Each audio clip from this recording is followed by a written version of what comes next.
balik lagi di video tips and trick ala TML bersama saya, Ismi, salah satu terapeutic educator di Homeschool TML. Nah, jadi di video ini nih kita buat berdasarkan karena banyak nih kesalahpahaman antara masyarakat umum dengan tindakan-tindakan atau perilaku kita terhadap anak-anak ABK, baik itu yang mungkin terkesan menyakiti atau terkesan wah galak nih, padahal bukan itu, karena kita sebenarnya tentu ada tujuan untuk masing-masing intervensi ataupun tindakan yang kita lakukan kepada anak ABK. Mau tahu apa aja? Yuk.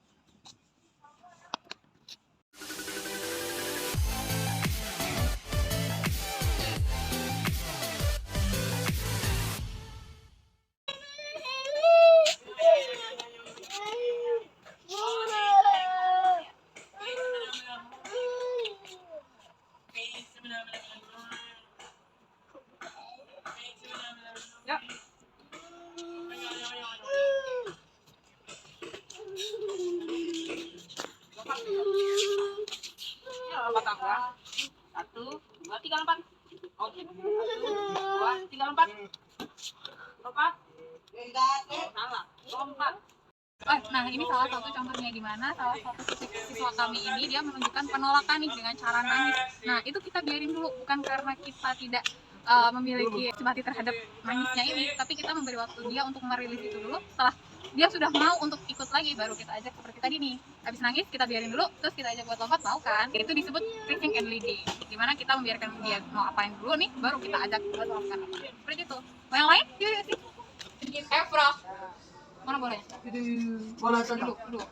Tidak, bola tidak digigit.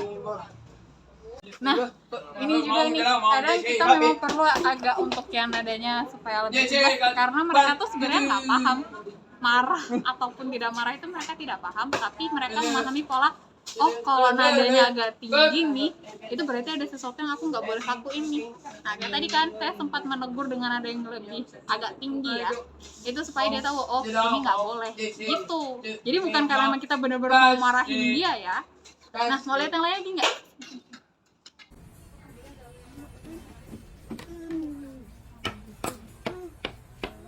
Tidak, sakit, tidak, cubit, tidak, sakit,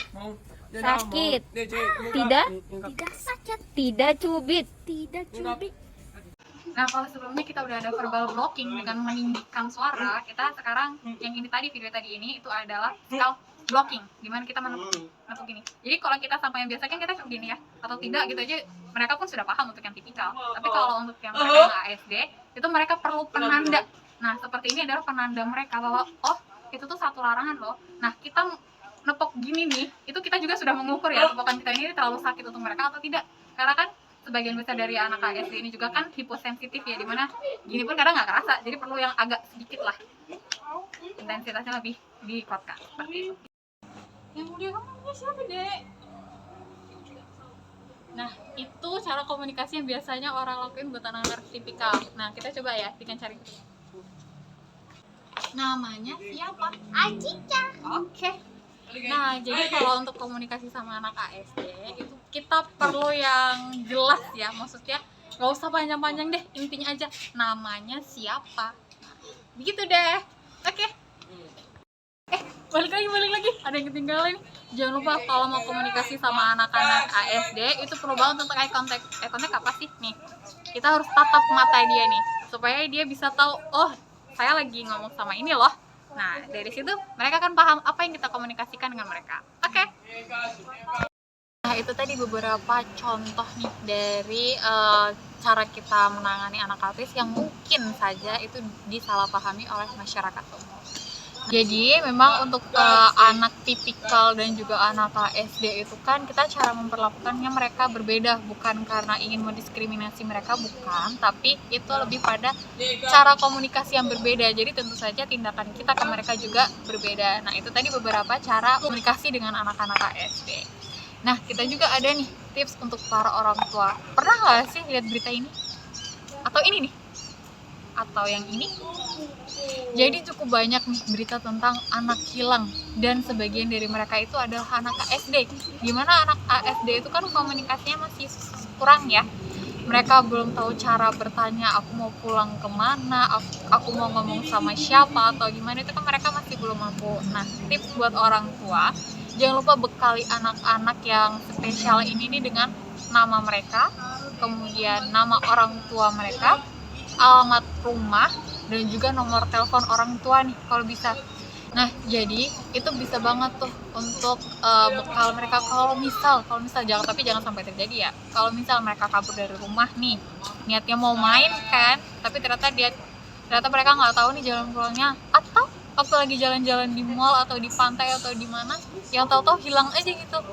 Nah, bagi masyarakat umum yang mungkin nih bertemu dengan anak SD atau anak yang berkebutuhan, coba deh komunikasinya pelan-pelan aja. Jadi kayak tadi tuh intinya, namanya siapa, rumahnya di mana, nama mama siapa, atau nomor telepon mama berapa. Dan jangan lupa untuk komunikasi ke mereka itu tetap eye contact-nya ya, tatap matanya. Jadi nggak apa-apa nih agak diarahkan, karena mereka kan memang menghindari kontak mata, jadi agak diarahkan. Namanya siapa, seperti itu. Oke? Nah, gimana nih tips dan trik untuk hari ini? Semoga bermanfaat ya. Jangan lupa untuk like dan juga di-share supaya lebih banyak masyarakat umum, supaya lebih banyak orang tua dengan anak SD yang terbantu dengan informasi ini. Oke, jadi gimana nih? Mau tips apa lagi nih dari kita? Jangan lupa komen aja ya, langsung komen aja. Jangan lupa untuk subscribe. Bye-bye. Pelan-pelan namanya